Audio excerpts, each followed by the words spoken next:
ಯಾರು ಅತಿಯಾಗಿ ನಗಿಸ್ತಾರೋ ಅವ್ರ ಹಿಂದೆನೇ ಅಷ್ಟೊಂದು ದುಃಖ ಇರ್ತದಂತಲೇ ಹೇಳ್ಬೋದು.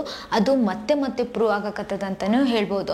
ಈ ಒಂದು ಬಿಗ್ ಬಾಸ್ ಮನೆಯಲ್ಲಿ ನಿನ್ನೆ ತುಕಾಲಿ ಸಂತೋಷ್ ಅವ್ರ ಬಗ್ಗೆ ಹೇಳಕತ್ತೀನಿ. ಇವಾಗ ನಿನ್ನೆ ಅವ್ರಿಗೆ ಎಷ್ಟೊಂದು ಇದು ಆಯಿತು, ಅಂದರೆ ಅವ್ರಿಗೆ ಹಿಂದೆ ಇರುವಂತಹ ಕಹಿ ಘಟನೆಗಳು, ಅವರು ಬಂದಂತಹ ದಾರಿ, ಆಮೇಲೆ ಅವ್ರ ಹೆಂಡತಿನ ಮದುವೆ ಆದಮೇಲೆ ಯಾವ ಥರ ಆಯಿತೋ, ಅವ್ರ ಹೆಂಡತಿಗೆ ಯಾವ ಥರ ಕಷ್ಟ ಇತ್ತು ಎಲ್ಲವನ್ನ ನಿನ್ನೆ ಅವರ ಹೆಂಡತಿ ಬಿಗ್ ಬಾಸ್ ಒಳಗೆ ಬಂದಿದ್ರಲ್ವ ಆವಾಗ ಎಲ್ಲವನ್ನ ಬಿಚ್ಚಿಟ್ರಂತಾನೆ ಹೇಳ್ಬೋದು.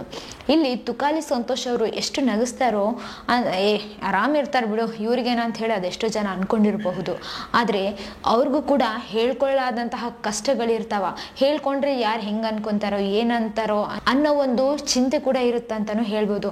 ಆಮೇಲೆ ಇನ್ನೊಂದು, ಅವ್ರ ಕಾಲ ಮೇಲೆ ಅವ್ರು ಬೆಳಿಬೇಕಂತ ಹೇಳಿ ಇದ್ದಾಗ ಇಂಥವು ಯಾವ ಕೂಡ ಕಷ್ಟಗಳನ್ನ ಹೇಳ್ಕೋಬೇಕು, ನಮ್ಗೆ ಸಿಂಪತಿ ಬರ್ಬೇಕಪ್ಪ ಅಂತೇಳಿ ತಿಂಕೆ ಮಾಡಂಗಿಲ್ಲ ಅಂತಾನೆ ಹೇಳ್ಬೋದು. ಅದಕ್ಕೆ ನಿನ್ನೆ ತುಕಾಲಿ ಸಂತೋಷ್ ಅವರು ಒಂದು ಲೆವೆಲ್ ಮೇಲೆ ಹೋದ್ರಂತ ಕೂಡ ಹೇಳ್ಬೋದು. ಅವ್ರ ಹೆಂಡತಿ ಬಂದು ಹೇಳಿದ್ರು, ಆಮೇಲೆ ಅವ್ರ ಹೆಂಡತಿಗೂ ಕೂಡ ಎಷ್ಟು ಕಷ್ಟ ಇತ್ತಂತ ಅವರೇ ಹೇಳ್ಕೊಂಡ್ರು. ನಮಗೆ ₹1 ಇದ್ದಿದ್ದಿಲ್ಲ, ₹1 ಇರಲಾದಂಥ ಸಂದರ್ಭದಲ್ಲಿ ನಾವು ಎಷ್ಟೊಂದು ಪರದಾಡಿದ್ದೀವಿ ಅಂತೆಲ್ಲ ಕೂಡ ಹೇಳಿದ್ರಲ್ವ. ಅವಾಗ ಈಗ ನನ್ನ ಗಂಡ ಮದುವೆ ಆದಮೇಲೆ ನಮ್ಮ ಫ್ಯಾಮ್ಲಿನೆಲ್ಲ ಚೆನ್ನಾಗಿ ನೋಡ್ಕೊಳಕತ್ತಾರ, ಇದ್ರಕ್ಕಿಂತ ಸೌಭಾಗ್ಯ ಇನ್ನೇನು ಇಲ್ಲ ಅಂತ ಕೂಡ ಹೇಳಿದಾರಲ್ವ ಮಾನಸ ಅವರು.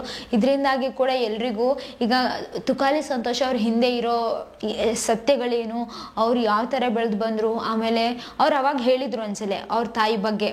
ಅಂದರೆ ಅವ್ರು ನಗಿಸ್ತಾರೆ ಅಷ್ಟೇ, ಬಟ್ ಮನಸ್ಸಲ್ಲಿ ತುಂಬಾ ದುಃಖ ಇದೆ ಅವರಿಗೆ, ಅದನ್ನು ಹೇಳ್ಕೊಳಕ್ಕೂ ಆಗಲ್ಲ ಅವ್ರಿಗೆ ಅಂತಲೇ ಹೇಳ್ಬೋದು. ಬಟ್ ಈ ಒಂದು ಬಿಗ್ ಬಾಸ್ ಮನೆಗೆ ಬಂದಿದ್ದಕ್ಕೆ ಅವೆಲ್ಲವನ್ನ ಹೇಳ್ಕೊಂಡ್ರು, ನಮಗೂ ಗೊತ್ತಾಯ್ತು ಅಂತಾನೆ ಹೇಳ್ಬೋದು. ಇಲ್ಲಾಂದಿದ್ರೆ ಅವ್ರು ಬಿಗ್ ಬಾಸ್ ಮನೆಗೆ ಬಂದಿದ್ದಿಲ್ಲ ಅಂತಂದ್ರೆ ಅವರು ಯಾರು ಕೂಡ ಕೇಳಕ್ ಹೋಗಂಗಿಲ್ಲ ಅಂತಾನೆ ಹೇಳ್ಬೋದು. ಯಾಕಂತಂದ್ರೆ ಈಗ ಕಾಮಿಡಿಯನ್ ನಗಿಸ್ತಾರ ಅಂತಂದ್ರೆ ಆಯ್ತು ಅವ್ರು ಕೂಡ ಚೆನ್ನಾಗೇ ಇರ್ತಾರ ಅಂತ ಹೇಳಿ ಎಷ್ಟೋ ಜನ ಕೂಡ ಅನ್ಕೊಳ್ತಾರ. ಆದ್ರ ಕಾಮಿಡಿಯನ್ಸ್ ಏನಿರ್ತಾರೋ ಅವ್ರ ಹಿಂದೆ ಕೂಡ ಅಷ್ಟೇ ಕಹಿ ಘಟನೆಗಳು ಇರ್ತಾವಂತಾನೆ ಹೇಳ್ಬೋದು. ಹೃದಯಗಳು ಹೊಡೆದೋಗುವಂತ ಸ್ಟೋರಿಗಳು ಕೂಡ ಇರ್ತಾವ ಅವ್ರ ಹಿಂದೆ. ನಿಮ್ಗೆಲ್ರಿಗೂ ಗೊತ್ತೇ ಇದೆ ಅಲ್ವಾ, ಅವ್ರ ತಾಯಿಗೂ ಕೂಡ ಯಾವ ತರ ಆಗಿತ್ತು. ಅವ್ರು ಹೇಳಿದ್ರು ಲಾಸ್ಟ್ ಟೈಮ್, ಅವಾಗ ಹೇಳಿದ್ರು ಹತ್ರು. ಅವಾಗ ನೋಡಿ ಕೂಡ ತುಂಬಾ ಜನ ಇಷ್ಟೊಂದು ದುಃಖವನ್ನ ಇಟ್ಕೊಂಡು ಅದೆಷ್ಟು ನಗಸ್ಕಂತ ಇರ್ತೀರ ಅಂತ ಹೇಳಿ ತುಂಬಾ ಜನ ಮೆಚ್ಕೊಂಡಿದ್ರು. ಮತ್ತೆ ನಿನ್ನೆ ಅವ್ರ ಬಗ್ಗೆ ಒಂದು ಸತ್ಯ ಬಿಚ್ಚಿಟ್ರಲ್ಲ ಅವ್ರ ಹೆಂಡತಿ, ಇದರಿಂದಾಗಿ ಕೂಡ ಎಲ್ರಿಗೂ ತುಕಾಲಿ ಸಂತೋಷ್ ಅಂದ್ರೆ ಏನು ಅಂತ ಹೇಳಿ ಎಲ್ರಿಗೂ ಮತ್ತೆ ಗೊತ್ತಾಯ್ತಂತಾನೆ ಹೇಳ್ಬೋದು. ಅವರು ನಿನ್ನೆ ಹೆಂಡತಿನ ಯಾವ ಥರ ನೋಡ್ಕೋತಾರ, ಹೆಂಡತಿ ಜೊತೆ ಹೆಂಗಿರ್ತಾರ ಎಲ್ಲವನ್ನ ಅವರು ಹೆಂಡತಿ ಬಾಯಿಂದ ಹೇಳಿದ್ರಲ್ವ. ಅದು ಯಾಕಂತಂದ್ರೆ ಈಗ ಅವರೇ ಹೇಳ್ಕೋಬೇಕು. ಬಂದ ತಕ್ಷಣ ಎಷ್ಟು ನಗ್ಸಿದ್ರೋ ಆಮೇಲೆ ಅಷ್ಟೇ ಅಳಿಸಿ ಹೋದ್ರು ಅಂತಾನೆ ಹೇಳ್ಬೋದು. ಅವ್ರದ್ದು ಏನೇ ಇದ್ರೂ ಕೂಡ ಸ್ಟೋರೀಸ್ಗಳು ನಾವು ಕೂಡ ಅವನ್ನ ಅರ್ಥ ಮಾಡ್ಕೋಬೇಕು ಅಂತ ಹೇಳ್ತೀನಿ. ಮತ್ತೆ ನಿಮ್ಗೆ ಏನು ಅನಿಸಿತು ತುಕಾಲಿ ಸಂತೋಷ್ ಅವ್ರ ಬಗ್ಗೆ? ಆಮೇಲೆ ಒಂದು ಫ್ಯಾಮ್ಲಿನ ನೋಡ್ಕೊಳ್ತಿದ್ದಾರೆ ಅಂತಂದ್ರೆ ಅದಕ್ಕಿಂತ ಗ್ರೇಟ್ ಏನಿದೆ ಹೇಳಿ, ಹೌದಲ್ಲ? ಮತ್ತು ಒಂದು ಬಡತನದಿಂದ ಬಂದಂತಹ ಹೆಣ್ಣನ್ನು ಅಷ್ಟು ಚೆನ್ನಾಗಿ ನೋಡ್ಕೊಳ್ತಿದ್ದಾರೆ ಅಂದರೆ ಎಷ್ಟೋ ಹೆಣ್ಮಕ್ಳಿಗ ಇದೇ ಥರ ಗಂಡ ಸಿಗಬೇಕು, ನಮ್ಮನ್ನು ಚೆನ್ನಾಗಿ ನೋಡ್ಕೋಬೇಕು, ನಮ್ಮ ಫ್ಯಾಮ್ಲಿನ ಚೆನ್ನಾಗಿ ನೋಡ್ಕೋಬೇಕು ಅಂಥೇಳಿ ಅದೆಷ್ಟೋ ಹೆಣ್ಮಕ್ಳ ಕನಸಾಗಿರುತ್ತೆ ಅಂತಲೇ ಹೇಳ್ಬೋದು.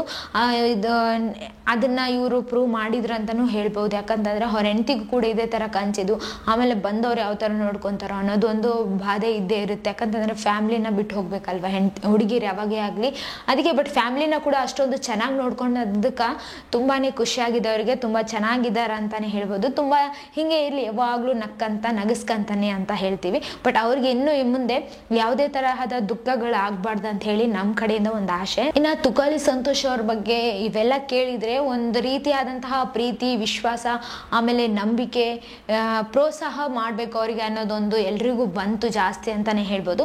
ನೋಡೋಣ ಯಾವ ಥರ ಆಗುತ್ತೆ ಅಂತ ಹೇಳಿ. ಇನ್ನೂ ಆಟ ಕೂಡ ತುಂಬ ಚೆನ್ನಾಗಿ ಆಡೋದು ಕೂಡ ಇಂಪಾರ್ಟೆಂಟ್ ಆಗಿದೆ ಒಂದು ಬಿಗ್ ಬಾಸ್ ಮನೆಯಲ್ಲಿ. ಯಾಕಂತಂದ್ರೆ ಇದು ಫ್ಯಾಮಿಲಿ ರೌಂಡು, ಈ ಥರ ಎಲ್ಲ ಹೇಳ್ಕೊಂಡ್ರೆ ಎಲ್ಲರೂ ಕೂಡ ಬಂದು ಫಿನಾಲೆಗೆ ಹೋಗ್ಬೇಕಲ್ವಾ, ಅವರೇ ನಡ್ಕೊಂತ ಹೋಗ್ಬೇಕಾಗಿರುವಂತಹ ಒಂದು ಕಠಿಣವಾದ ದಾರಿ ಅಂತಾನೆ ಹೇಳ್ಬೋದು ಈ ಒಂದು ಬಿಗ್ ಬಾಸ್ ಮನೆಯಲ್ಲಿ. ನೋಡೋಣ ಯಾರ್ಯಾರು ಫಿನಾಲೆಗೆ ಹೋಗ್ತಾರ, ಯಾರ್ಯಾರು ಟಾಪ್ 5 ನಲ್ಲಿ ಇರ್ತಾರ ಅಂತ ಹೇಳಿ. ನಿಮ್ಗೆ ಯಾರು ಇರಬಹುದು ಟಾಪ್ 5 ನಲ್ಲಿ ಅಂತ ಅನಿಸ್ತಿದೆ ಅಂತ ಹೇಳಿ ಕಮೆಂಟ್ನಾಗ ತಿಳಿಸ್ರಿ. ಇದೇ ಥರ ಮತ್ತಷ್ಟು ವಿಡಿಯೋಸ್ಗಾಗಿ ನಮ್ಮ ಚಾನಲನ್ನು ಲೈಕ್ ಮಾಡಿ, ಶೇರ್ ಮಾಡಿ, ಸಬ್ಸ್ಕ್ರೈಬ್ ಆಗಿ. Thank you.